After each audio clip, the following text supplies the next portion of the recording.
iimaanku shaygu qiraa lagu qaboobaa in raxmaanka qowlkii fahmaa soor maqaayibe ee qololkii fardowsiye jannuu qoorsan weligiye qaangaadh haddii aad tihiin qiira lagu beeray waxyigeenna qiimaha ku sugan quursi ka ilaasha qur-aanka iyo sunnaha la ysku ladhay yaan la kala qaadin qaadaa dhigoodana bartiya sida wax loo qeexo oo tafsiirka waa lagu qoyaa fura quluubtiinna qiyaamaha xaggiisaa dhowaan loo qulqulayaaye dadyow qaadirkeennii wacnaa qaata amarkiisa. الحمد لله والثناء لله والصلاة والسلام على رسول الله اللهم انفعنا بما علمتنا وعلمنا علما ينفعنا وزدنا علما أما بعد وعن كبلا بين آيات بقولي اللواتن كم إذا سورة البقرة قال الله تعالى إلهي بأوحل ولن ترضى عنك هذه كارها للنقل ميسو haddaad tahay qofka muslimka ah alyahuudu walannasaara nimanka yahuudda la idhaahdo iyo gaalada kale reer nasaaro ama kiristanka midna raalli kaa noqon maayo xataa tatabica jeerood raacdo millatahum diintooda qul waxaad tidhaahdaa ina huda allah ilaahay hanuunkiisa huwa isaga oo keliyunba alhudaa hanuuna walain itabacta haddii aada raacdood raacda buu lahay ahwaa'ahu rabitaankooda bacda aladii kii dabadii jaa-aka kuu yimid oo min alcilm cilmiga samaawiga ilaahay xaggiisa kaaga yimid kadib maa laka kuuma sugnaanin min allaahi ilaahay xaggiisa min weliyin cid kaa difaacdaa ma jirto walaa nasiirin cid kuu hiilinaysaana ma jirto aladiina aataynaahum alkitaab kuwaanu kitaabkii towraad siinay yatluunahu way akhriyayaan xaqa tilaawatii akhrintiisa dhabta ah ulaa'ika yu'minuuna bihi kuwaasi kitaabkaa way rumaysan yihiin waman yakfur bihi cidda ka gaalowday kitaabka ah fa ulaa'ika hum lkhaasiruun kuwaasi waa kuwa guuldaraystay buu ilaahay xaqaa'iq buu halkan ilaahay inoo soo bandhigayaa labadaa qolo ee yuhuudda iyo nasaaradu qur-aanku magacooda sidaa uu ku tilmaamay ayaa ilaahay uu ka warramay khatarta ay u leeyihiin dadka muslimiinta ah iyo dhibaatada ay ku hayaan taasoo ah inay doonayaan inay duufsadaan bay rabaan oo diintooda ay ku duwaanayta islaamka ka saaraan diintoodu waxay tahayna xataa tatabica millatahum milladaasi ama diintaasi waxay tahayna ilaahay baa fasirayoo waxa uhi walain itabacta ahwaahum waa hawaduna waa rabitaan marka aayadda qaybta dambe qaybta hore ay fasiraysa diin sax ay hayaan inaanay jirin laakiin ay tahay rabitaan iyo waxay jecel yihiin waayo diintiiba waa kuwan ka guuro inaga aynu soo arkayna aayadaha ilaahay ku soo caddeeyey marka waa laba miduun in la raaco hanuunkaa ilaahay uu ihi ina hudallaahi huwa alhudaa oo islaamka ah waana siduu ilaahay faray addoomaha uu naga doonayo iyo inay dadku raacaan sida ilaahay uu ka digay oo ah hallowga ah iyo hanuun la-aanta yuhuudda iyo nasaaradu ay hayaan waxaa kaloo dembi weyn iyo jariimada dadku iyagoo cilmigii samaawigaa haya oo aan la bedelin oo la nasakhin oo uu hor yaallay baran karaan oo culimmadii iyo aqoon-yahankii diintu ay u hayaan inay barbar maraan bacda aladii jaa-aka min alcilm cilmigii samaawigaha adigoo haya cumar ibnu khadaab radia allaahu canh maalin maalmaha ka mida buu nebi maxamed u keenay kitaabkii towraad wax ka mid ah wuu ku xanaaqay rasuulku sala allahu calayhi wasalam sidee towraad wax loo moodaa nebi muuse maanta hadduu joogo aan waddo kale u furnaateen inuu raaco nebi maxamed mooyaane saasuu nebigu leeyahy calayhi salaatu wasalaam waxa aada iyo aada u waajiba dadka islaamka ahi inay ilaahay dhegaystaan oo cidda aayadahan lagula hadlaya waa innaga iyo had walba dadka muslimiinta ah jooga ilaahay xaqaa'iq oo dhan haya addoommaha abuuraybaa quluubta iyo muuqaalka dadka intaba ka soo warramaya saasuu uga digay labada qolee maanta adduunyada ku orinaya ee kolba dhan u boodaya ee cer iyo dhul u baxaya ila meeshan annagaa ka talinna laabta u garaacaya adduunka ilaahay saasuu uga digay nebi maxamedna calayhi salaatu wasalaam isaguna waa ka digayoo waxa uu lahaa latattabicunna sanana aladiina min qablikum walle ku ummadii idinka horreeyay inay idin raadkoodii guri doontaan markaa waa ay ma yahuudiya nasaarada ayaa lagu yiri rasuulka haabi hadaa waa ayo dadka hanka weyn ee halowga inay dadka u soo jiidaan doonaya waa labada qodob idan waxa laga maarmaan inuu baraarujin lahayn arrin loo yaqaan al-ghazw al-fikri duulimaadka aqliga ghazw al-uqulna waa la yiraahdaa hawlaha ugu badan ee hadda fuliyaan waxa kamida qarniyadii dambe ay aad iyo aad dadka muslimiinta ugu waxyeeleeyeen shayga loo yaqaan duulimaadka maskaxda dagaaladii berigii hore wadeen qaar gacanta bay haayeen sidii dagaaladii aadka u adkaayay iyaga muslimka dhexmari jireen macatab ku dirka kaniisadu ay hogaaminaysa lagu leeday aad loogu dhintay markii daba waa fikireen way shireen dabadna waxa la yidhi dadkan in dalkooda iyo jirkooda la qabto oo loo xoog sheegtaa suuroobi mayso ruux jihaadi adag bay leeyihiin waynu ku soo eegnay laakiin aan dhinac kale uga wareegno dhinacii kale looga wareegaya wuxuu noqday dadkan in wax laga bedelo garaadkooda iyo cuquushooda markaasaa waxaa loo fikiraa waxaa la yidhaha ghazw al-uquul oo in qalbigiisa qofka la qabtaa ka muhiimsan in jirkiisa la qabto taa runtii waxaynu odhan karnaa weerarkaasi ilaa 7 meelood buu ku jahaysnaa nimanka mubashiriinta la yidhaahdo iyo munasiriinta iyo mustashriqiinta iyo mustacmiriinta afartaasaa isu kaashaday waa eray bixin kaaga baahan inaad qof muthaqaf oo muslima markaad inaad wada barato in sheekha bari dhowraysteedkii bukhaarigu noo akhri jiro in aad ugu cilmiga ugu fiicanna uu ahaa xadiidka marka in ardaydii kamida buu kitaab ka qaaday المستشرقون ayaa kitaabka markaa cinwaankiisu ahaa markaasuu yidhi kuwii baryeystay oo waa maxay kuwaa baryeystay markaa ninkii ardayga ahaa baa la yaaba wuxuu yidhi sheekh bukhaarigiina waad akhriyaysaa mustashriqiintana ma taqaanid de waad ka dhacsan tahay buui mar haddaanad mustashriqiintiiba garanayn inaad ardayda wacyi geliso dee markii dambe uu sharxada uu la fahmay almuhim intuba waa dadka duulimaadka wada un qolana qoraalkay kusoo bilaabaysaa qola dhaqaalaha qola kaniisadda qola siyaasadda waxoo dhan way iskaashanayaan marka 7 meelood inta badan weeraraan caqiidada ka mid ah zaczacatu alcaqiida in dadkii muslimiinta caqiidada laga weeraro oo islaamkii laga shaki geliyo oo shubahaad lagu furo oo qofkii jacaylkii uu diinta u qabay iyo abateedkii iyo kalsoonidii baa laga dhaawacaya ama diinta nasaarada ha galo ama yuu gelayna islaamkii uu inuu fudaydsado oo uu dhinaca uga baydho arrinta labaadna waxa weeye nidaamkii shareecada ee la dabiqayay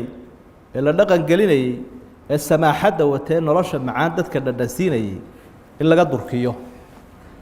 taana hay-adaha u qaabilsanaynu ognahay oo dee qof la wada garanayo isla markaana meelaha wax laga xukumo oo dhan shareecada laga qaado oo qawaaniin dadku ay samaysteen lasoo dhigo oo tadbiiqa shariicada in la dhaqan geliyo inta u yarba ha ahaatee haddii ay timaado laga dagaalamo meesha saddexaad waa majaalka siyaasiga ah siyaasadda iyo diintu isma galaan daraaddeed hogaaminta ummadda waa in laga durkiyaa diinta faslu diini can idowla oo la yidhaahdaa diintu masaajidka iyo wadaadka iyo meelaha ku egaata sida annagaba kaniisadda iyo rijaalal ugu eg tahay nimankaa boobabka ah markaa siyaasaddiina dee waxaa lagu hagayaa wixii la doono ee dadku ay qortaan ayaa lagu hagayaa oo suldada iyo awoodda u sarraysaa waa dadkaa codaynaya waxay yidhaahdaan iyo kuwa wakiiladooda ah ilaahayna la dhegaysan maayo rasuulna la dhegaysan maayo qur-aanna la dhegaysan maayo iyadoo taana la socdaan nidaamkii awoodeed ee markaa siyaasadda ilaalin lahaa waa kii caskariga ahaa inuu isaguna noqdo midaan diini ka muuqanin si aanay ugu hiilinin muslimiinta arrinta saddexaad waxa weeye iqtisaadka dhaqaalihii inuu noqdo dhaqaale ka maran islaamkii oo ribadiisii iska wata oo cuquuddii faasidkaa iska wata oo dakhli iyo dhaqaale in la soo saaro mooyaane aan loo eegayn xalaal iyo xaaraan maxaa xalaala iyo maxaa xaaraana waxa eega dhaqaalaha islaamiga ah oo intaasoo dee baabo xalaal iyo xaaraan ka warramaysaa jira laakiin nidaamkaa kale ee caalamiga loo bixiyey waa mid aan eegaynin xalaal iyo xaaraam taasina markaa waxay keenaysaa in laga durkiyo dadka muslimiinta ah wixii markaa wax u kala tilmaamayey wax u xalaalayn lahaa arinta afraad waxa weeyaan ama aan idhaahna ee shanaad nidaamka usrada qoyska laftiisa inuu noqdo qoysay desay doonayaan usoo dhigaan oo ninkii iyo gabadhii la isku xoqo ama ninkii xaaskiisii la yidhaahdo iyaduba dee xiniyaha usoo bixi gaadhee gudhigeeduna de waxbay maamulaysaa way ku barbar soconaysaa way shaqaynaysaa si ay taasi ugu hirgashana dhalmadana ha iska yarayso midhuun bay dhali kartaa ama laba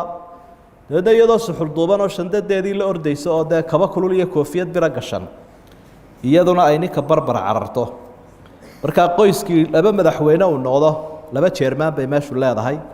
in yar kadibna way isku dhacayaanoo furiinka qudhiisaaba fiican bay ku leeyihin marka taasina waxaa daba socdaa masaladii la odhan jiray xoraynta gabadha ama ruuxa dumarka in la xoreeyo maxaa laga xoreynaya waxa laga xoreynayaa ilaahay baa laga xoreynaya rasuulkaa laga xoreynaya diintaa laga xoreynaya ninkeedaa laga xoreynaya bay ku leeyihin wax diinaba haddii lasoo qaado diinta iyo ninka addoonsanaya ninkuna wuu addoonsanaya islaamkuna wuu addoonsanaya shubahaad badan baa markaa lasoo guraya kaa ninka saa loo yidhi kan saa loo yidhi kan saa loo yidhi yarkii waxaasaa lagu afuufaya taana waxaa daba socda markaa ruuxii dumarka ahayd in la qaawiyo oo la yidhahdo xijaabkii waa dhaqan carbeed waad xorowda waad isqaawin kartaa wahalumba jar waxaa markaa isaguna berber yaalla ama qodobka lixaad uu noqonaya meel aada u xasaasiya oo aljiil annaashi in gacanta lagu dhigoo la jiheeyo qarniga soo kacaya ila adduunku waa ummado isbedelaye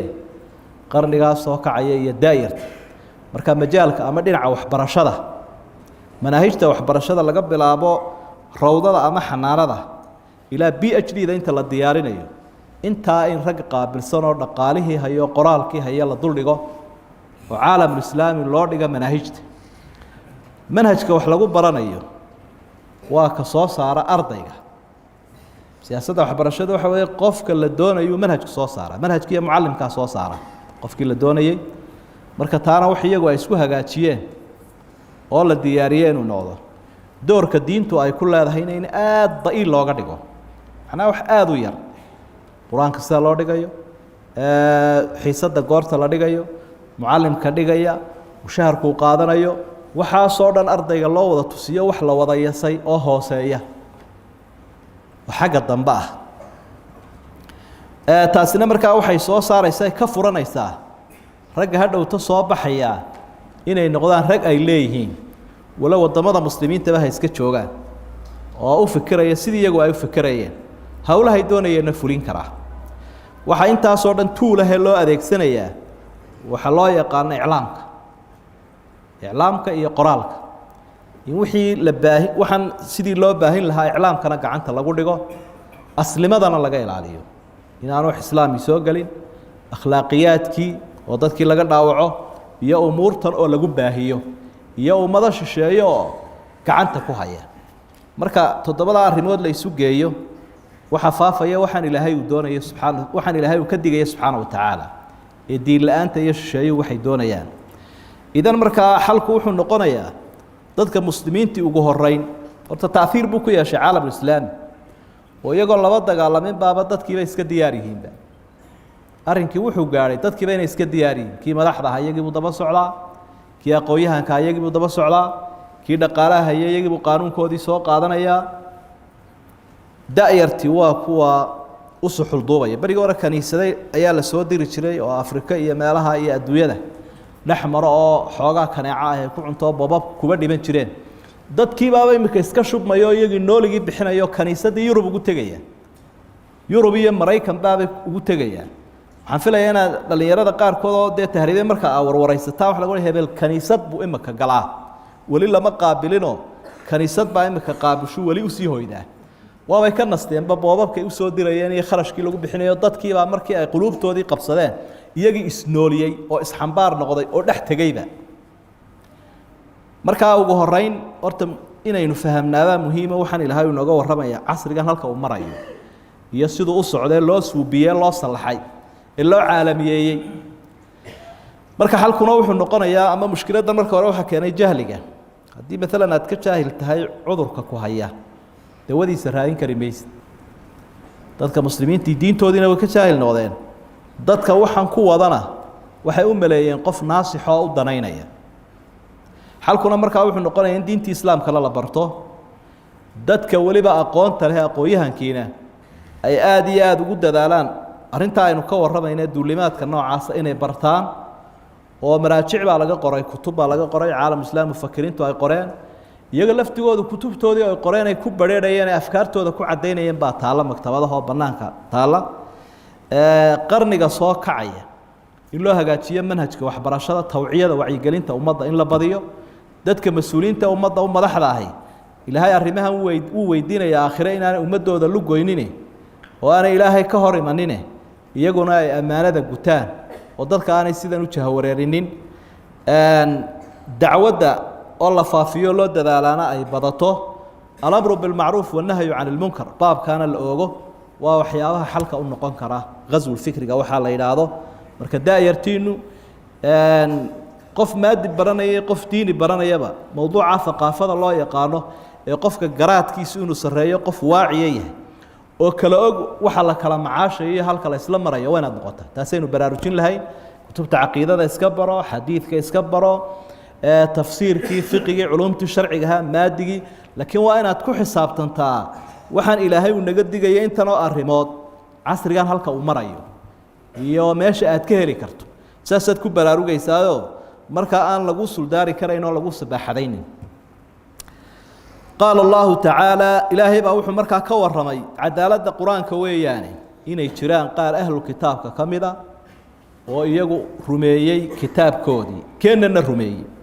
aladiina aataynaahum lkitaaba yatluunahu xaqa tilaawati kuwii aanu kitaabka siinay qur'aankan bay rumeeyeenoo akhrintiisii dhabta ahayd bay rumaynayaan ulaa'ika yu'minuuna bih kuwaas way rumaynayaan kitaabkoodiina way akhriyeen akhrintii dhabta ahayd way ka run sheegeen qur-aankeennana way rumeeyeen waxaa kaloo culimada qaarkood ay ku macneeyeen markuu ahlu kitaabkiisa ilaahay u soo eedeeyey wuxuu ammaanayaa asxaabtii rasuulka sala allahu calayhi wasalam hadday wadaadadoodii iimaan la-aanta iyo ammaano darradaasi ku dhacday yuhuud iyo nasaarada dadkii aanu siinay kitaabkan qur'aanka ah oo saxaabadii rasuulkaa sala allahu calayhi wasalam yatluunahu xaqa tilaawati akhrintiisa dhabtaa bay akhriyayaan marka halkaa waxaad ka fahamtay inay jirto akhrin dhab ah iyo akhrin aan dhab ahayn akhrinta dhabtahay waxa weeye lafdan wa macnan inuu qofku lafdigiisiina waxyiga qaato oo akhriyo kuna dhaqmo tilaawadii iyo tadbiiqii israaciyo ku dhaqankii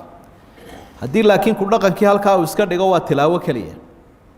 cidda ka gaalowday qur'aankana way khasaareen yaa bani israa'iila reer banu israa'iilow buu ilaahay yidhi udkuruu waxaa xustaa nicmatii alatii ancamtu calaykum nicmadaan idin siiyey xusa oo ku baraaruga wa annii waxaa kaloo xustaan anugu fadaltukum inaan idinka dheeraad siiyey cala alcaalamiin caalamiintii wakhtigaa hore wattaquu yowman maalin ka cabsada laa tajzii nafsun nafi aanay abaalin karaynin can nafsin shay-an naf kale laa tajzi bimacnaa laa tadfacu nafsu can nafsin shay-an nafina naf kale waxba kama difaacayso walaa yuqbalu minha cadlu madax furashana laga aqbali maayo naftaa walaa tanfacuhaa shafaaca ergana waxba uma tarayso walaa hum yunsaruuna dadkaa loona hiilin maayo cid u hiilinaysaa ma jirto cid ilaahay haysto waa yeedhmadii reer banu israa'iila qisadu ay ku bilaabantay ayaa meelahan gebagabadaana ilaahay uu ku soo celiyey kuwii wakhtigaa nebi maxamed joogay calayhi salaatu wasalaam ilaahay wuu u yeedhay oo wuxuu ihi nicmadaan idin siiyey xusuusta waa nicmadii diinta iyo nabadgelyadii ilaahay uu nabadgeliyey waalidkoodii uu nabadgeliyey kuwanna sidoo kale u barwaaqeeyuu u badheedhayo halkaa dejiyey waxaan idinka fadilay baa ilaahay u ihi caalamka caalamiintao dhan waxay culimmadu leeyihiin aabbayaashood caalamkaa ay joogeen ayaa laga fadilay laakiin caalamkan wakhtigan qur-aanku uu soo degayay dadka joogay waxa u dheeraad badan dadka ilaahay rumeeye muslimiinta ah nebi maxamed horkacaya calayhi salaatu wasalaam qur-aankana saasuu ilaahay ku caddeeyey kuntum khayra ummatin ukhrijat linnaas waxaad tihiin dadka oo dhan kuwii ugu khayr badnaayo caalamka loo soo saaree saxayay nebiguna calayhi salaatu wasalaam waa kii inoo caddeeyey khayru lquruuni qarnii uma aladiina yaluunahum uma aladiina yaluunahum qarnigana qarniyadoo dhan u fiican marka ummaddan iimaan la-aanta ayaa waxay ka tuurtay meel durugsan oo aynu ilaahay nacdalay laakiin casri bay ahaayeen kuwo la fadilo la dheeraad siiyey waxyaabaha dadka baraarujin kara diintana ku soo celin kara waxaa ka mid a ilaahay iyo aakhiro inuu xusuusan yihin waataquu yowman laa tajzi nafsun can nafsin shay-an walaa yuqbalu minha cadl walaa tanfacuhaa shafaaca walaa hum yunsaruun aakhiro xusuusna qof aan aakhiro xusuusnayn dee iimaan ma leh arkaanta iimaanka waxaa ka mid a maalinka dambe inuu qofku rumaysan yahay aliimaanu biاlyowmi alaakhir oo uu tudhaalo leeyahay oo uu eegayo xasanaadkiisa iyo sayi-aadkiisa wuxuu samaynayo ee shar iyo khayr leh des waxaa dib soo lagugu soo celin maayo bal iska ilaaliyo kaadi marka goor walba qur-aanku wuxuu inu xusuusinayaa caalamkaa dambe aynu usii soconee lama huraanka ah inaynu ku talagalno nafina naf kale waxba ka gudi mayso waxay u taagan tahay waxna u tari mayso difaacina mayso waxba ugu deeqi kari mayso uu qofkani ku badbaado sidoo kale qofkan haddii la qabsaday cadli ma jiro cadligu waa madax furasho intuu qofku xoolihiisa isku furto ama wax kale la sii daayo taasina ma jirto ergana ma taalo loona hiilin maayo markaa saasaa ilaahay u baraarujinaya subxaana wa tacaala addoommaha waa siday u badbaadi lahayn adduunyada iyo aakhira labadaba allah ina waafajiyo wahada ma aquluhu waastaqfir allah wallahu subxaana wa tacala aclam يا منزل الآيات والفرقان بيني وبينك حرمة القرآن اشرح به صدري لمعرفة الهدى واعصم به قلبي من الشيطان